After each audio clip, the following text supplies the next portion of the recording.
аймагт төрчихсөн. Тэгээд одоогоор бол олон улсын байгууллагад ажилладаг. Хөвсгөл аймагт сүүлийн 12-3 жил амьдарч байна. Амьдарч ажиллаж байна. 3 хүүхэдтэй. Зүгээр яг нэг хүний шеэрлсэн юм дээрээс олж харж байсан. Тэгэл яг тэрийг харахтаа анх хараад яг тэр хөтөлбөр нь эхлэх гэж байгаа. Тэгээ тэр хөтөлбөрт бас ингээ уралдаан юутай оролцох боломж байна. Тэгээ тэтгэлэг хөтөлбөрийг авах бас боломж байна гэсэн тэрхүү мессежийг анх авч байхдаа л бараг ингээ миний хүсээд хайгаад байсан нэг зүйл бараг тэнд байгаа ч юм шиг.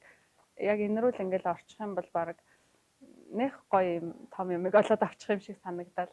Угаасаа орё л гэж бодсон. Тэгээд анх яг энэ хөтөлбөрийн талаараас танилцуулга мэдээлэл авахар тэр сайт руу хандахад буцаад ингээд шууд надад доороо хариу ирж байсан аахгүй.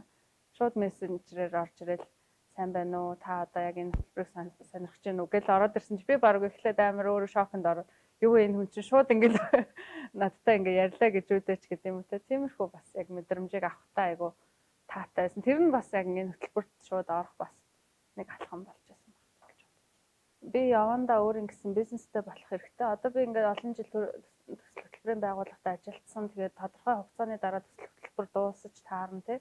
Тэгэнгүүт би яах вэ? Буцаад төрийн албанд орох уу? Эсвэл яг ингээ өөр ингэсэн хувийн бизнесээ эхлэх үү? Яг юу хийж чаддаг вэ гэл ингээл айгүй олон асуулттай байсан л та. Тэгээд яг анх бол яг миний бизнес гингүүт нь шууд л бизнес л гэж хүлээж авсан. Тэгээд ер нь яг өөр ирээдүйд би юу хийж чадах вэ? Тэр зүйл рүүгээ бас яг ингээд хаандъя. Тэгээд яг эндээс бол ингээд бараг л нэг гоё мэрэгэн санаа өгчих юм шиг санагдал орж ирсэн л дээ. Тэгээд орж ирсэн яг тэр анхны сэтгэлдээс бол тэс өөр байсан. Тэгээд яагаад гэхээр яг би өөрөө хин юм бэ? Тэрийгээ илүү таньж мэдэх. Тэгээд би яг юу хийж чаддаг хүн бэ? Би яг ямар хүсэл мөрөөдөлтэй юм бэ? Магадгүй яг нөгөө өнөөдрийн байгаа ажил маань ч гэсэндээ миний нэг яг хийж байгаа бизнесийн нэг хэсэг тийм болохоор зэрэг яг энэ өнөөдөр байгаа энэ ажлаа бас айгүй сайн хийх юм бол айгүй сайн нөхцөл одоо яг энэ байдал дээр илүү сайн чадварчих юм бол ирээдүйд одоо миний хийх бизнес яг л энэ л байх юм байна ч гэдэг юм уу. Тиймэрхүү зүйлийг айгүй сайн ойлгож олж авсан нараа бол багтдаг. Тийм яг нөгөө яагаад бас энийг бүр ингээ илүү онцолж яриад байгаа юм гэхээр би бол хөтөлбөрийн 8-7 хоногийн онлайн уулзалт болж байсан тийм. Тэгээд тэнд бол ер нь бол би цаана байж байсан. Гэхдээ яг ингээд нэг хаалтыг урдаа тавьчихад байсан байхгүй. Тэр маань юу гэхээр зэрэг би өөрийн гэсэн бизнесийн санаагаа олоогүй юм чинь. Би бизнесээ эхлүүлэх арай болоогүй байгаа юм чинь. За би юу ч асуух өвдөө ч гэдэг юм уу те. Тэгээ ер нь бол яг би ингээд бүр сураад ингээ өөрийн гэсэн бизнесээ эхлүүлчихэнгүүтээ л асууж гэдэг юм уу. Тиймэрхүү байдлаар ингээ хаалт тавиад байсан. Тэгээд яг сүүлийн уулзалтан дээр лөө сүүлээс 2 дахь уулзалтан дээр хаа яг Моника болон Ямагч хоёр тэгжсэн байхгүй. Чи өнөөдөр юу хийдгийг? Тэр ажилдаа дуртай юм уу? Тэ? Хийж байгаа ажил чинь тэгвэл чиний нэг бизнес шүү дээ гэсэн тэр санааг өгчээсэн баг. Тэгэнгүүт нэрэ тийштэй. Тэгээд яагаад ер нь би ингээд тухай өмнө нь бас энийг ойлгоод ингээд асуучих болоогүй юм болооч гэдэг юм уу. Тиймэрхүү асуултууд бас зөндөө гарч ирсэн. Тэгээ яг би миний хувьд зүгээр би бол өөрийнхөө өнөөгийн байгаа одоо нөхцөл байдалтай аягүй сэтгэл хангалуун байж чаддаг хүн гэж боддог байхгүй. Тэгээ за өнөөдөр би болж штэ тий. Би өнөөдөр ажилтай байна, амьдралтай байна тий. Бүх юм болж ийн өнөөдөр сайхан байна гэдэг байдлаа ингээд хадгалаад байгаад байсан чинь яг энэ одоо миний бизнес гэсэн хөтөлбөрт хамрагдаад дэлхийн өнцөг булан бүрт ажиллаж амьдраад байгаа монголчууд маань ямар амар мундаг одоо сэтгэж ийн тий. Яг тэд нар би бол яг нэг орон нутагт амьдардаг хүн ер нь л бол яг болж ийна л гэж бодоод байсан л та. Гэтэл яг бусад ингээд оролцогч нараас амар урам аваад тэд нар ер нь ингээд яаж ингэж давуу сэтгээд байгаа юм те. Яагаад би өнөөдөр зөвхөн болж ийн гэд амьдраад байх биш илүү зүйлийг хийх надад боломж байна штэ гэдэг талаас нь бас харах хэрэгтэй байна гэж бас бодсон. Яг бас яг энэ бүхнийг эхлүүлэх нэг шалтгаан бол бас манай гэр бүлийн хүмүүс маань жил гарны өмнө өнгөрсөн байхгүй. Тэгэд яг тэгэнгүүт ингээд урд нь бол ерөөсөө боддггүй байсан зүйлүүд гинт ингээд амьдрал дээр шийдвэр гаргах те. Би одоо 3 хүүхдийнхаа төлөө ирээдүйд юу хийх вүлээ, яах вүлээ. Одооноос ингээд мөнгө төгрөг хадгалах хэрэгтэй. Хүүхдүүдийнхаа төлөө ингээд ямар нэгэн тийм өөрийн гэсэн бизнесийг барьж авч эхлүүлэх хэрэгтэй ч гэдэг юм ингээд бүх юм нуруунд дээр тулаад ирэнгүүт хүн угаасаа яалтчгүй алхахаас өөр аргагүй байдалд ордог. Тэгээ хүн бас нөгөө дөнгөж юмыг эхлүүлэхдээ айгүй их алдаа хийдэг тий. Мэдээж алдсан алдаагаа дахиад давтаад авах юм бол утгагүй. Тийм учраас би бол боломжоо алдчихлаа гэж харахгүй байгаа байхгүй юу. Надад бол дахиад ингээд хичээлээ нөхөж үзэх цаг хугацаа бол байна тий. Хавар хүртэл би судалчихна. За тэгэнгүүт дараа жил дахиад ингээд бонусаар ороод ирж байгаа штэ тий. Тэгэнгүүт тэнд би ингээд яг асуух гад үлдсэн зүйлүүдээ асуучих учраас 4 жилийн турш асууж штэ. Тэгэж бодоод би амар энэ жил бол мөнгөө төлсөндөө ч юм уу эсвэл одоо жоохон дутуу сурчлаадаач гэдэг дээр эсвэл цаг хугацаагаар жоохон ингээд тэнцвүүлж чадсангүй дэ гэсэн зүйл дээр нэг их харамсахгүй байгаа гэж бодчих. Яг би түрүүн бас нэг хальт хэлсэн. Яг энэ хөтөлбөрийг сонгох болсон шалтгаан бол яг анхны сэтгэгдэл бол ингээл энэ рүү орчих юм бол нэг л гоё том юмыг ингээд нэг мэрэгэн санаагч юм уу нэг ижидэх ч юм уу шууд өгчих юм байна гэдэг тийм байдлаас нь угаасаа л би энэ хөтөлбөрт л орох хэрэгтэй гэсэн тийм шийдвэр. Тэгээ яг үнэндээ миний бизнес гэдэг ингээд бизнесийн тухай ойлголт яриад байгаа юм шиг боловч угаасаа л чи хэм бэ? Хувь хүн та юу чаддгийг чи одоо ирээдүйд ийм алхмаар ингээд хийчих боломжтой байна ч гэдэг юм. Ийм арга замуудыг хувь хүнтэй л аягүй ажиллаж байна гэдгээр л чухал хөтөлбөр гэж. Ер нь эхлээд бол эхний 3 асуултаа тавихтаа бол би бас нөгөө дэлхийн өнцөг булан бүрт амьдраад байгаа монголчууд маань бас яг юу өсөж мөрөөдөж юу хийж чаддгийг тэр талаас бас судлаа. Дээрэс нь өөрийн гэсэн бизнесийн шинэ санаагаа олж авъя. Тэгээ иймэрхүү асуудлуудаар л орж ирсэн дээ. Тэгээ яг хөө эхлээд бол хамгийн нэгдүгээрт хэр ихтгэлтэй вэ гэж айгу бодчихсон. 5 сая төгрөг гэдэг бол Монголд бас нэг тийм бага Монгол бас биш байхгүй тий. Тэгээд 5 сая төгрөгөө өгчлөө гэж бодоход зүгээр л итгэл өгөх гэж байгаа шүү дээ. Тэг яг тэглээ гэж бодоход би бүхэл бүтэн одоо яг тэр мөнгөнийхөө үн цэнтэй дүүцгүүц хэмжээний үр ашгийг хүлээж авч чадах болов гэдэг тиймэрхүү айдас бол эхлээд байсан. Гэтэ яг тэр хөтөлбөрт ороод явснаас хойш бол яг тэр мөнгөө төлсөн зүйл маань бол ерөөсөө тийм асуудал биш болсон гэж бодож байгаа. Яагаад гэвэл тэрнээс илүү үн цэнтэй зүйлийг бас авах боломжтой. Тэгээд яг мөнгө бол тодорхой нэгэн хугацаанд байж болно, байхгүй ч байж болно тий. Тэгээд бас ер нь бол дуусна тий. Гэтэл яг тэр нөгөө нэг зүрх сэтгэлд үлдсэн ч юм уу эсвэл яг тархинд үлдсэн тэр мэдлэг бол хязгаарч дуусахгүй үргэлжлэл одоо амьдралын гол төлхөөр байсаар байх болно гэж хэлдэг. За би болоогүй юм чин гэл ер нь бол өөрийгөө айгүй хаагаал байгаад байсан байна. Өөрийнхөө тэр айдсыг даван туулж чадахгүй байгаад байсан юм байна гэж сүүлд мэдэрсэн. Гэтэ яг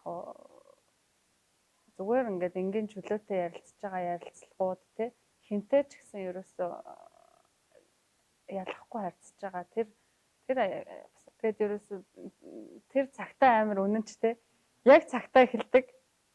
Тэгэл бид нар ч юм бол яг нөгөө нөхцөл байдлаас шалтгаалаад заримдаа за яг би шууд ярихгүй юм чин гэж гудамжинд явж байхдаа ч юм уу машин дотор явж байхдаа шууд оролцох бас боломжтой. Тэгээ ер нь эхлээд бол яг нэг хүн бас нөгөө нэг сэтгэл зүйн хувьд ч юм уу сөрөг мэдээллийг авангуудаа эхлээд нэрэж тэмдэг гэдээ бас хүлээж авах магадлал айгүй өндөр байдаг те. Тэр нөгөө нэг яагаад заавалчгүй бүтэн сайнны орой эхэлж байгаа гэж тэр чинь ингээд шөнийн 3-4 цаг хүртэл үргэлжилдэг. Тэгэнгүүт маргааш нь нэгтгэхийн өдөр байдаг те. Яг ийм байдлаас нь бас нэг коммент мессеж ирсэн шүү дээ. Тэгэнгүүт нэрээ яагаад гэдэг ч байт юм уу те. Тиймэрхүү байдлаар ингээ айгүй уус хандлага бол эхлээд бас байсан гэж бодчихэ. Тэгэнгүүтээ дараа нь тэр байдал нь ингээд нөгөө тайлбарлагдаад хүмүүс өөрсдөө ч яриад нэрээ өөр би буруу бодож исэн байна гэдэгтээ уушлахгүйгээд ингээд явж исэн шүү дээ тий. Тэр бас амар нөлөөлсөн. Хүн ер нь бас яг ингээд өөрийн үзэл бодлоо буруу ч байсан зөв ч байсан илэрхийлж байх нь айгүй чухал юм байна гэж. Масктай байгаад хэлчмээр байсан зүйлээ за яах ингээд хэлэхгүй байснаас болоод үл ойлголцол гарч байгаа байхгүй тий. Яг монголчуудыг бол дийлэнхтэй харахад бол зээл аваад тий ажил хийж байгаа, орлого бол орлож байгаа. Гэхдээ тэр орлого бол дандаа зээл рүү явдаг ч юм уу. Яг л ийм л байдаг. Угаасаа миний хувьд ч гэсэн бас тийм л байсан. Гэхдээ бас нөгөө нэг хэдий зээл авч байгаа ч гэсэндээ бас яг зөв зүйл зарцуулж гин үү? Энэ хөрөнгө оруулалт маань одоо хэр үр дүнтэй вэ гэдэг талаас нь бас харах юм бол зүгээр зээл аваад машин аваад унжснаас бараг энэ хөтөлбөрт хамрагдсан илүү үр дүнтэй шүү гэж бас түнд уриалмаар байна да.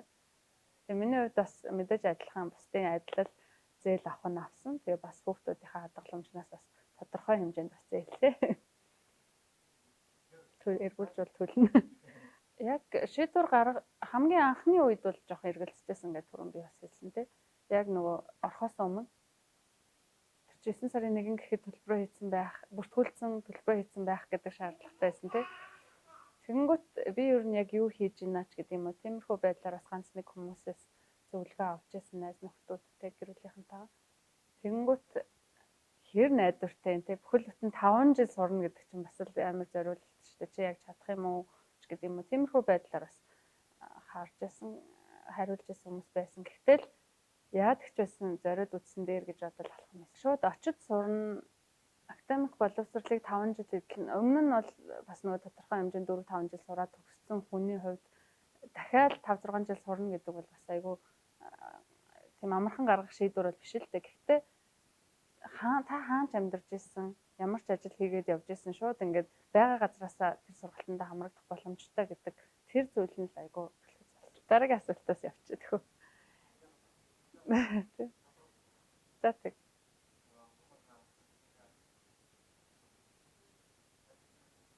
Ер нь санаж байна. Гэхдээ нөгөө нэг 3 асуулт яг энэ юунаас одоо ямар хүлээлттэй байна гэдэг тухайгаар л ярьж байсан шүү дээ. Тэгэнгүүт шууд эхний тэр уулзалтаас ингээд хариултаа авсан гэж бол бас хэлэхгүй л байх л та. Явандаа л авсан. Модуль 1 бол угаасаа л тэр аяараа хувь хүн чиний одоо өнөөдрийг хүртэл амьдарч ирсэн тэр амьдралын чинь зам ямар байсан юм бэ? Чи яг хэн байсан юм бэ? Юун дээрээ алдсан юм? Магадгүй ямар зүйлийг одоо ямар амьдралаар явж ирсэн бэ гэдгийг айгуу тийм өөрөө өөрийгөө л хинбэ гэдгийг авахарахт нь айгуу нөлөөлсөн модуль гэж харж байгаа. Тэгээд магадгүй тэрийг хүн болгон мэдэх албагүй. Зөвхөн би өөрөө л өөрийнхөө амьдралыг мэднэ шүү дээ, тий. Тэгэхээр зэрэг заримдаа бас нөгөө нэг мартцсан. Энэ маань миний өнөөдрийн ийм төвшөнд амьдарч байхад бас нөлөөсөн байх шүү гэдэг зүйл дээр хүртэл мартцсан байх тохиол. Эсвэл бүр дурсаг хүсдэггүй ч гэсэн тийм дурсамжууд бас айгуу байдаг. Хүн болгонд л байдаг. Гэхдээ яалтчгүй дурсах тэр моментыг гаргаж өгснөөрөө бас айгүй гоё модуль байсан гэж харж байгаа. Тэгээд хүн болгон л өөр ингэсэн гэрэлт дотроо гэрэлтэх тэр diamondтай тий. Тэгэхээр тэр миний тэр diamond яг хин юм бэ? Магадгүй нөгөө нэг хүн болгон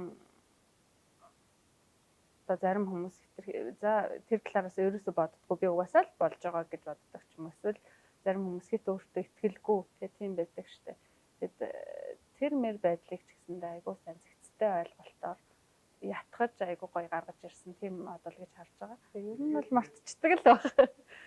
Зураг л түүх өгүүлнэ гэдэг шиг зураг харж байгаа л заримдаа сандаг штэ тий. Тэгэхээр яг ингээд бодоод ингээд бага наснаасаа өдөрт хүртэл за магадгүй 10 жил тэгэл дараа нь оюутан байх үед анхны ажилд орж исэн тэр сайхан дурсамж мурсамж гэл ингээд дахиад ингээд бүр бодох юм бол айгүй хэрэгтэй л зүйл байгаа байхгүй тий. Тэгээ яг тэр болгоныг бас ингээд нөө бичүүлж чадсан нараа бас айгүй мундаг байсан байж магадгүй. Тэгэхээр нөгөө бас дурсахыг хүсдэггүй тэр дурсамжууд чинь одоогийн амьдрал чинь бас саад болоод ах магадaltaй гэдэг тиймэрхүү утга агуулгатай байгаа шүү дээ тий. Тэгэхээр ялцчгүй дурсахаас өөр аргагүй. Моникатай ярилцахад амар энгийн юм шиг мөртлөөсөө яг ингээд нөгөө тухайн хүнд яг л хэрэгцээтэй байгаа хариултыг бас өгч чаддаг гэж би олон удаагийн тэр онлайн уулзалтуудаас бас харж байсан. Чочин менторудаас надад бүр илүү баг бусдаас илүү явсан байна гэдэг сэтгэлийг тэр нөгөө Монгол охин байсан шүү дээ. Жен тэр амир тэр тэгж санагдал. Яагаад бас нэг амир хитрхи өндөсгөх хандах гээд байгаа юм шиг л дээ. Гэтэл бас нөгөө Монгол хүн бол хаа яваа газартаа яг өөрөө хичээх юм бол бас амжилтанд хүрч чаддаг гэдэг зүйлийг илүү гаргаж ирсэн. Хүн зүгээр өнөөдрийн байгаа амьдралдаа яг шууд сэтгэл хангалуун болохоос гадна бас илүү их зүйлийг хүсэн тэмүүлэх хэрэгтэй гэдэг тэр хандлагыг бол нэгдүгээрт амир хүлээж авсан. Тэгээд дээрэс нь хүн айдсаа даван туулах хэрэгтэй. Урдаа байгаа бэрхшээлийг за яг энийг нэг авах гээд яадын гэдэг байдлаар бас заримдаа хандаад байдаг байсан байж магадгүй. Тэгвэл ер нь бол алхам хийх хэрэгтэй, тойрооч болов гарах хэрэгтэй л юм байна гэдэг зүйлийг сурч авсан да. Тэгээ яг эхлээд би зүгээр нэг л хүн дагуулж очие гэж ганцаараа очиж явахаар нэг хүн дагуулад очижээ гэж бодоод тэр нэргүүгээд хичээг өрсөн л да. Тэгсэн чинь нөө өглөө нь дахиад боломж байна шүү, суудал байна гэд биччихсэн. Тэгэнгүүт л нэр би хинт хүрч болох үлээ гэл яг бодсон. Тэгээд өрсөн хүмүүс маань ч гэсэн айгүй урайлахын хүлээж аваад тэгж байгаа нь амар таалагдсан. Тэгээд дээрэс нь хүн ер нь шин зүйлийг сурыг мэдээ гэсэн хүсэл эрмэлзэл байх юм бол ерөөсөө хаач боломж байдаг гэдгийг л тэр хамт авчирсан хүмүүсээсээ дээрээс нь тэнд ирсэн хүн болгоноос сурч авсан.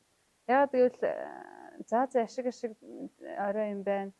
Бид ч бас нэг жоохон хоцроод ирсэн шүү дээ, тий. За хоцорсон чи ашиг болчих гэдэг юм уу. Ингээл тэгсэн бол тэр бүх мэдээлэлээс ухрахал байсан байхгүй тий. Яг шууд хувийн харилцаа тогтоогоод ингээд илүү биенийхээ бизнесийг дэмжих байдлаас бол оролцоод эхэлсэн алхам хийсэн бол зүйл бол байхгүй. Гэхдээ тэн дээр байгаа хүмүүсийн тэр санаануудаас бол аягүй их зүйлийг сурч байгаа. Мэдээж хэрэг хүний санаа хулгайлахгүй шүү дээ. Гэхдээ ер нь нэрээ эн чинь бас хэрэгтэй юм байна шүү. Яванда миний тэр хийх гээд байгаа зүйлтэй яаж уялдаж болох уу гэдэг талаас нь харж дүгнэлт хийж байгаа юм. Баярлалаа. Тэгээд ер нь би бол тэгж итгэдэг. Хүн өнөөдөр өөртөө байхгүй чадварыг бусдаас л сурдаг гэж боддог байхгүй. Тэгэхээр зэрэг